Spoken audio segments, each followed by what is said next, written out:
अलावा कौन सी शक्ति है? वह शक्ति है जनबल यानी इज्जत और शोहरत। जिसकी समाज में इज्जत है, शोहरत है, धन उसी के पीछे भागता है।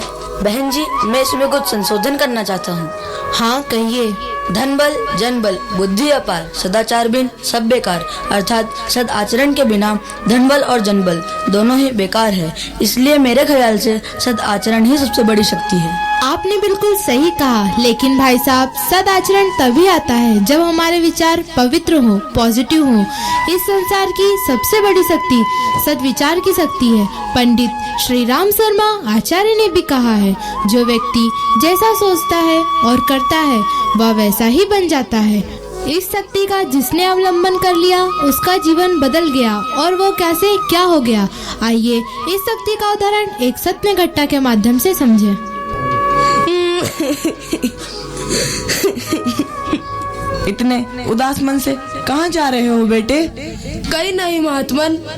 कुछ बात अवश्य है, अपना समझकर बताओ, हो सकता है मैं तुम्हारी सहायता कर सकूं। महात्मन। उठो बेटे उठो। महात्मन, मैं अपना जीवन समाप्त करने जा रहा हूँ, इसलिए उस पहाड़ी की ओर आत्महत्या करने जा रहा हूँ। नहीं नहीं बेटे, यह तो पाप है, पर तुम ऐसा क्यों करना चाहते हो?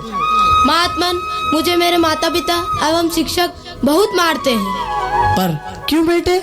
महात्मन, मैं पढ़ाई तो खूब करता हूँ, लेकिन कुछ याद ही नहीं रहता और परीक्षा में भी फेल हो जाता हूँ। बस इतनी सी बात के लिए तुम अपना जीवन समाप्त करने जा रहे थे?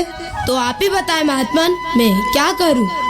बेटे, हमें दुखों से नहीं घबराना चाहिए, क्योंकि ये वक्त न ठहरा है, ये वक्त न ठहरेगा, यूं ही गुजर जाएगा, घबराना कैसा। बेटे, तुम्हें अपने बुरे विचारों को त्यागना होगा और उनके स्थान पर सद्विचारों को अपनाना होगा। इसके लिए मुझे क्या करना होगा महात्मन? बेटे, तुम्हें माँ गायत्री की शरण में जाना होगा। कैसे महात्मन? बहुत सरल है बेटे, तुम गायत्री महामंत्र का जाप पुण्य निष्ठा से प्रतिदिन किया करो। उससे तुम्हारी बुद्धि प्रखर बनेगी और आत्मबल भी बढ़ जाएगा और तुम्हारी समस्त परेशानियों का समाधान हो जाएगा। जी महात्मन। आयुष्मान भव। भाइयों एवं बहनों, इस बालक ने सद्विचार अर्थात माँ गायत्री का अवलंबन कर लिया। यह बालक आगे चलकर आर्य समाज का एक महान संत बना, जिन्हें हम आज भी आनंद स्वामी के नाम से पुकारते हैं।